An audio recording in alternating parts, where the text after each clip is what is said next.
Assalamualaikum tuan-tuan. Saya Iman daripada Rat Motorin tuan-tuan. Hari ini saya ada sampai lagi 3 buah kereta bajet bermula daripada harga 5,800. Tuan-tuan dah boleh dapat MPV tuan-tuan, 7 seater, 7 orang duduk, 5,800 saja tuan-tuan. Kereta yang saya review hari ini semua satu owner pakai saja tuan-tuan, daripada baru sampai sekarang. Okey. Tuan-tuan, yang pertama saya ada Proton Exora. Yang ni tahun 2012 tuan-tuan. Yang ni high spec Bold CFE tuan-tuan. Okey, cat dia ada pudar sikit tuan-tuan, tapi kereta ni saya jual dalam keadaan seadanya. Yang lain-lain semua masih cantik lagi tuan-tuan. Okey, mileage kereta ni baru 220,000 saja tuan-tuan. Yang ni high spec tuan-tuan. Dia datang dengan seat leather original. Kereta ni 100% dalam keadaan standard lagi tuan-tuan. Condition kereta memang cantik. Yang ni daripada baru, satu owner pakai tuan-tuan. Saya tak bohong, saya boleh tunjuk geran, memang geran besar tuan-tuan. Tuan-tuan boleh tengok, memang cantik lagi. Dalam semua masih bersih. Okey, cat, cuma cat bahagian hadapan ada sikit saja pudar tuan-tuan. Okey, kereta memang cantik. Tayar pun tebal lagi tuan-tuan, bunga dia. Yang ni Bold tuan-tuan. Yang ni Exora Bold CFE. Yang ni high spec 1.6 turbo tuan-tuan, bukan Campro. Okey, yang ni turbo. Okey tuan-tuan, Exora ni saya nak menjual dengan harga yang sangat murah tuan-tuan. Bawah pasaran 8,800 saja tuan-tuan. Tak dapat dah Exora bawah 10,000 yang high spec macam ni tuan-tuan. Tahun baru 2012 tuan-tuan. Yang kedua saya ada Toyota Avanza tuan-tuan. Yang ni 1.3 manual transmission. Yang ni cat overall memang pudar tuan-tuan, tapi tayar 44 baru, rim pun baru tukar.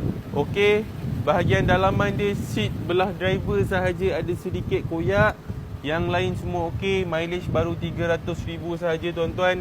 Dalaman semua masih 100% standard lagi. Okey, tuan-tuan boleh tengok bahagian belakang dia tuan-tuan. Okey, seat semua masih dalam keadaan yang baik. Mana-mana tuan-tuan nak bawa beli barang pasar ke, nak bawa angkut barang ke, tak ada masalah. Avanza ni minyak dia jimat tuan-tuan. 1.3 Rotex tahun baru RM70 sahaja tuan-tuan. Okey. Yang ni bahagian belakang dia tuan-tuan. Kereta ni baru saja sampai dekat saya, owner trade in.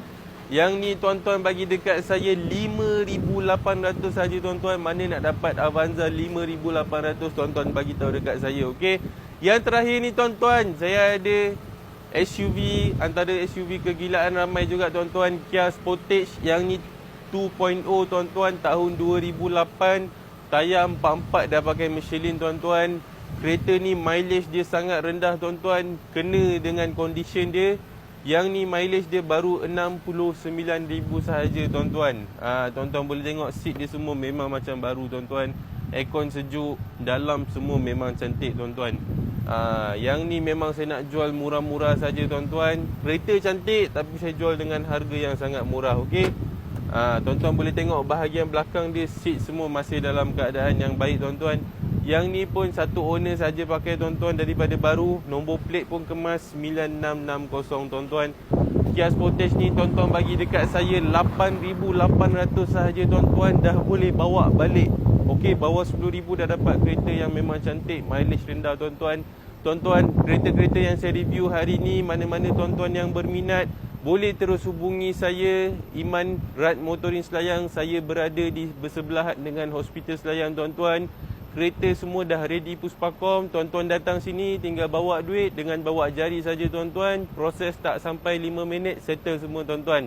Okey tuan-tuan, mana-mana tuan-tuan yang berminat terus hubungi saya, Iman daripada Rat Motorin Selayang. Assalamualaikum.